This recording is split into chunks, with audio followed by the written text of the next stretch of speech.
Hi guys, kamusta na kayong lahat? So welcome back to my YouTube channel, Annalyn Tapa. So kung bago na kayo guys sa aking YouTube channel, ako nga pala si Annalyn Tapa. Welcome kayong lahat. At kung hindi pa kayo nakapag-subscribe, i-click nyo lang ang subscribe button sa baba at pakiclick nyo na rin ang bell notification para ma-notify kayo sa lahat ng mga videos na i-upload ko. Nag-upload ako guys ng mga video tips, video tutorial nang sa ganun ay may share ko ang kaalaman ko sa kapwa ko YouTubers, lalong-lalo na sa mga new YouTubers na nagsisimula pa lang gumawa ng kanilang channel. Mag-join sa mga group na sub ganun. Tapos yung mga iba kong mga friends, mga iba kong kamag-anak, message ko na mag-subscribe. Pero dapat pala guys, hindi ko ginawa yun na i-message sila. Kasi, alam niyo kung bakit? Kasi yung ibang friends at ibang relatives natin, hindi naman talaga mag-support at kung mag-support man sila, okay, mag-subscribe sila, yung mga friends natin, o yung mga tao message natin. Pero kapag mag-upload tayo ng videos guys, hindi naman sila interesado sa manood ng videos natin, hindi sila interesado, kaya useless lang din.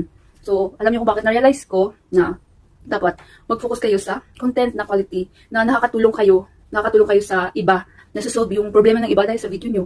Alam sa akin kasi more in tutorial ako.